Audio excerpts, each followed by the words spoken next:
Alright guys, Dokkan time, and today's how to build is brought to you by Wild Medial. Once again, dude, thank you for the requests. Sometimes I forget about some of these semi older units. This was actually the banner unit for Godku's Saiyan Day banner, and honestly, he's not that bad. He's still pretty good. He's still pretty good. He can hold up a little bit. In select content, of course, and we'll go over that as we go over his builds. Once again, thank you, Wild Milio, for the request. If you guys want to see a how-to-build video, just pop it in a comment. If I already have made it, please go look through the playlist. Search it through YouTube on my profile. I've done quite a few of the how-to-builds, so just make sure you go through and look before you ask, though. So, Super Saiyan VEGETA, he has a active skill that allows you to transform him into a rage state, like in the movie and in the anime. So he's pretty good. He's pretty cool, pretty fun. The OST you're listening to is what his OST is. You'll probably notice on the right side of the screen of his build suggestion. So I have a 55% build. I have a an aggressive build, and then I have a build that is specifically engineered towards his transformation, because he's kind of different after he transforms. And we'll go over it. We'll go over it for sure. So we'll start off with his 200% leaders. His 200% leaders are as follows. He's a Super Saiyan unit, so of course, you got your Super Saiyan Trio, you got a Super Saiyan Duo, you got your Godku, you got your VEGETA, you got your VEGETA, Majin VEGETA, you got your Gammas, and your ROF Blues that are worthless. Other than that, he is an Exploding Rage 130 leader. He raises attack on Super. He has Ki +3 attack and defense 200%, guards all attacks for 5 turns from the character's entry turn, plus an additional attack and defense plus 40% with each attack received up to 200%. All allies attack and defense plus 30%, self-excluded. And all enemies attack minus 20% for 2 turns after the character receives an attack 3 or more times in battle. So, with all of that in mind, I'd like to go over his... I'd like to go over exactly what his defense is, looking like here. So defense-wise, I mean, compliments of Halvard. Thank you for bringing this up, dude, after I asked. Start of turn defense, he doesn't look that hot. I mean, 183. He's not meant for slot 1. He's really just not. But, once he actually gets a full build-up, mind you, this is actually slightly inaccurate. I'll show it in just a second. But with 40% support, he's probably ranging around the 600 range on defense-wise. Like, he's not crazy. Luke Rocket Lizard pointed out that his defense is actually 549 without his, because he doesn't get his own support. It was just a miscalculation by Halvard. Don't worry about it. So it's actually 549. I'll just round it to 550. So with 40% support, you're probably hitting about 600k roughly. So that's not terrible, but he does have unconditional guard. Guard helps quite a bit. I will say that. Guard helps quite a bit. This is his start of turn defense, mind you. So, I mean, that part is really good. Guard with start of turn defense. He can tank about 1,000,000 damage. I mean, that's pretty good. Guard does go very far. Guard does go very far. So, but the thing here is like, once we transform into his Super Saiyan 2 VEGETA state, his Rage VEGETA state, some things change greatly. His super attack is now not raise attack, it's greatly raise attack, and he lowers the enemy's attack, which is good. Lowering the enemy's attack helps a lot. There's a lot of, actual end game challenges that actually do allow you to do this. Attack and defense plus 100%, not really much to care about. 50% chance of performing crit, and 50% chance of additional supering for 3 turns from his entry turn.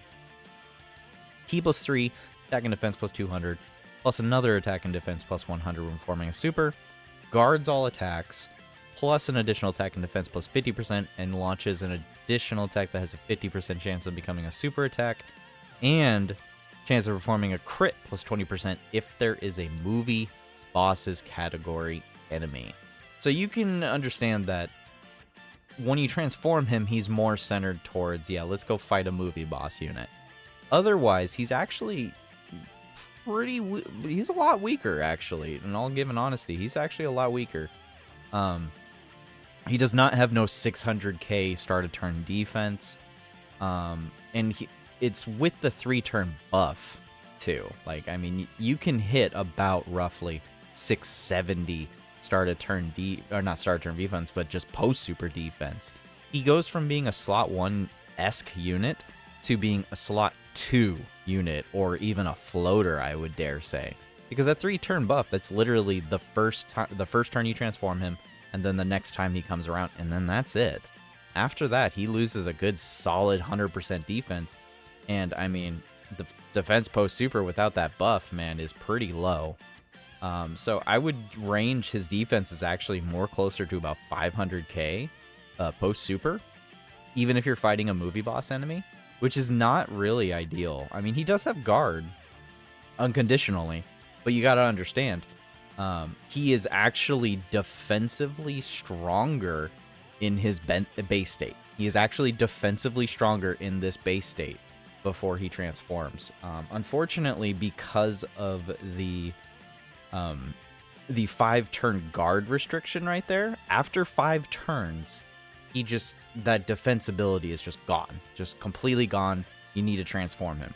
You can only transform him starting from the 5th turn from the start of battle if the character receives 6 or more attacks.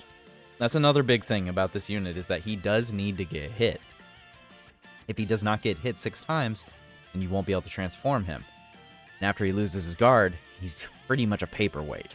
And it's not even a good paperweight. Unfortunately. Like, he's not doing very much damage in his base state. In his base state, you'll probably hit around 5-6 mil damage at most. When you go into a Super Saiyan Rage Vegeta state, I can't express how much more his damage can climb up. In fact, let me pull up a clip real quick to show you just exactly how much damage he can do. Okay, so this is a screenshot of the highest I could really get his base states attack without really, like, ramping him up, you know, without trying to wank him, you know, get support, etc. 200%, 7 mil. That's the highest. He doesn't really have any built-in additional or nothing. So, I mean, like, base-wise, he's not doing a crazy amount of damage. But once you actually transform him into the Rage Vegeta, you start an off attack with an 8 million attack stack right off the bat against a movie boss. 8.8 on a double super here. This is versus Janemba, by the way. This is type disadvantage. I mean, crit does go a little bit far with him. 9.6 on a triple. Let me remind y'all that although this is in a rainbow state, 10 million attack stat. This is not wanked, by the way. This is just him quad supering against a movie boss enemy. Now, here's the other thing. Check this out. He's about to take a 1.2 million super. Type disadvantage. But he has guard.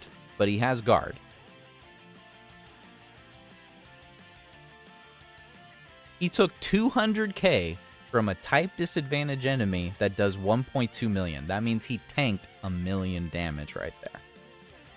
So that is just something to keep in mind with this Vegeta. He can be very good. You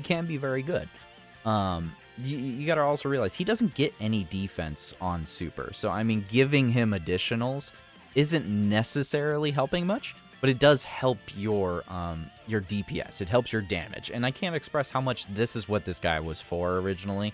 He was meant to do some serious damage. This guy destroyed the Red Zone Broly. The Red Zone Broly, he got murked by this Vegeta last year. And I enjoyed the crap out of it. But nowadays, we don't really have too many fights where he can really, you know, take advantage of that. But at this point, you should be considering how will he easy A in about 2 more years. 2 or 3 more years, roughly, I would say. So as far as like a 55% build goes, you know, go for the crit. Just go 10 to 12. Try to get a defense orb into his bronze slot. And just, in general, try to put defense orbs on him. The defense orbs will go far. If you can get a good chunk of like 1,000 extra defense from skill orbs, you could raise that 600 cap to like 700, and you could be tanking 1.1, almost 1.2 million supers. You could really change how much damage he takes by giving him some extra defense orbs, if you want to. This is an older unit. It is something to consider, though.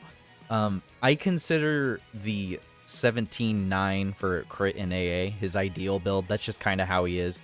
He's meant to tank a little bit of damage, do a bunch of additionals, and crit and do damage. That's what he's kind of meant to do. He's an older base unit, so, you know, it's just the way that he's built, though. But, you know, you can always build him for his Rage state, his Super Saiyan 2 state, and give him some dodge instead of additional. He's got built-in additional into his kit. So, I mean, you can already triple super when he transforms. You don't have to go for the additional. And at that point, he does become a little bit better defensively once you transformed him, because that's through the rest of the fight, you know, because he's only got a 3-turn restriction. You know, you got to realize you're losing... after 3 turns from when you transform him, you're losing 50% chance to crit, you're losing 50% chance to additional, and you're losing 100% attack and defense after that that second appearance from when you transformed him. So, you got to just kind of understand, are you bringing him into more of a short-term kind of content, or are you going to try and bring him into long-term content and plan for that? Those are things I would try to consider when building this guy. Which one are you going to more go towards? Personally, I went more towards the 17 crit and 9 additional. That was my preference. But I can understand the dodge choice. I can understand it. It's just dodge does interfere with his base state and building up his defense, for which he is actually much better in his base defense. Well, not much better, but, you know, like 100k difference, which sometimes can be a make or a break. But yeah, he does need to get hit to be able to get a majority of his passive. And I can promise you, once he actually easy A's, this is gonna, his actual base 200%, that'll probably go up to like 250 when he easy A's. When he easy A's, his super attack, I'm gonna tell you right now, if they give him defense on super, he's gonna be great. He's gonna be fantastic. Or at least, hopefully, anyways. Let's say that also they buffed this, you know, they could, instead of like up to 200%, they could increase that to up to like 300% or something of the kind. They could buff the all allies ability right here. Instead of attack and defense of 30% buff, maybe it's a 50% buff to all allies. You know, that could be very big for this kind of unit. An easy A can go very many ways. And I can easily see for when he goes into the Super Saiyan 2 Rage state, that he will probably get stacking of the greatly raises attack for like 3 turns and then get defense on super. And then I can easily see this number going up to like 150. I can see the crit chance staying or going up maybe up to 70%. Same thing with the additional. Maybe it'll last for more than 3 turns, maybe 5 turns. You know, all of this can go up, and then they could go a step further and give him damage reduction. This guy could be very good after an easy A. You know, 2 or 3 years down the line. We'll see if the game makes it that far. But an easy A in the future could really make this guy ridiculous. And personally, I just feel like giving him dodge will go against a potential future easy A. So my personal build that I'm going for is going to be the crit and additional build. But I can 100% understand people wanting the dodge one. So, anyways, guys, let me know how you are going to build your Super Saiyan Rage Vegeta, or how you've already built him. You know, let Milio know. You know, give Milio some suggestions in the comments. Let Milio know how this unit has treated you. Give him some tips. You know, give him some tips on the unit. Anyways, guys, thanks for watching. Have a good day and a good night.